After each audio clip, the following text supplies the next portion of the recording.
Hey everybody, January 3rd, day 3, quitting smoking. Just thought I'd stop in, give a little update. It's about 4:30 p.m., so quite a bit later than I normally have posted. Had the day off work today, so didn't have to get up early. Just pretty much been around the house, not doing a whole lot.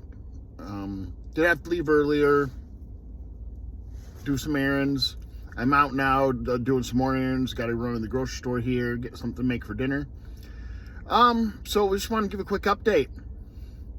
Yesterday at work, it was all right. We were pretty busy, which I think actually helped. Kept my mind off from smoking.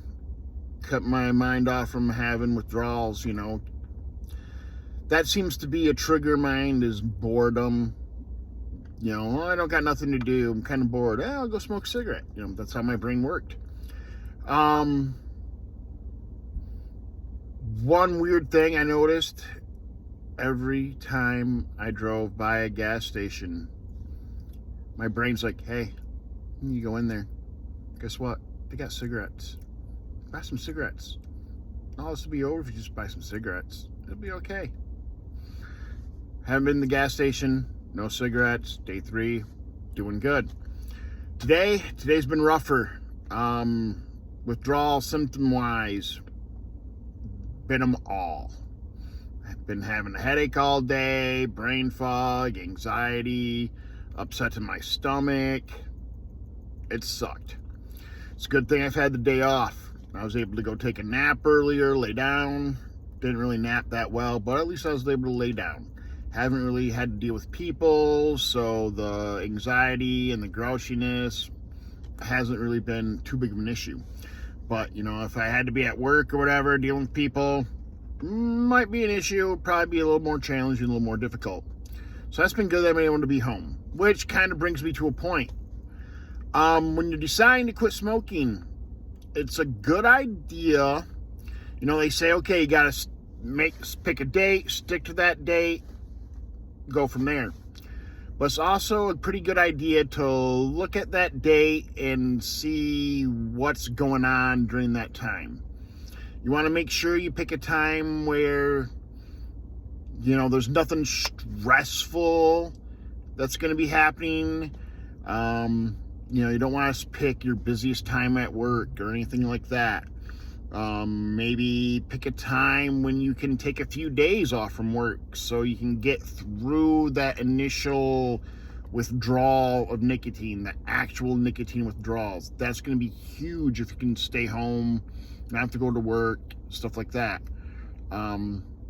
Things that you don't think of as being stressful, vacations, traveling, stuff like that, that's very stressful. So probably not a good idea to pick during that time.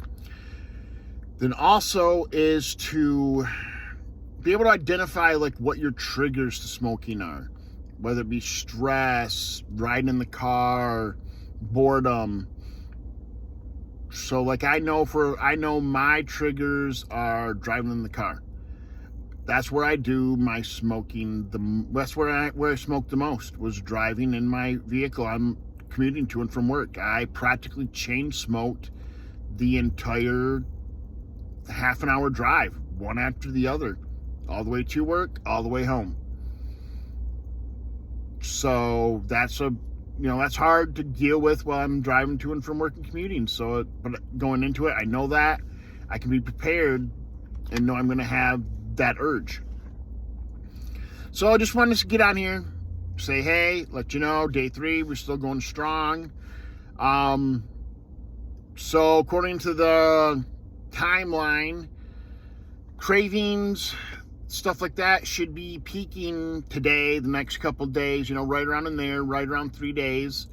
So we're on the down. So after today, tomorrow, we should be on the downhill slide. After about a week, the actual nicotine withdrawals, you should be done with that. And then it's just the habit. It's that social habit, the physical habit, the mental habit, but the actual nicotine withdrawals should be gone after about a week or so, give or take. So halfway there, we're going to keep chugging along, one day at a time, 1 hour at a time, 1 minute at a time, whatever it takes. Peace out. See you later. Bye.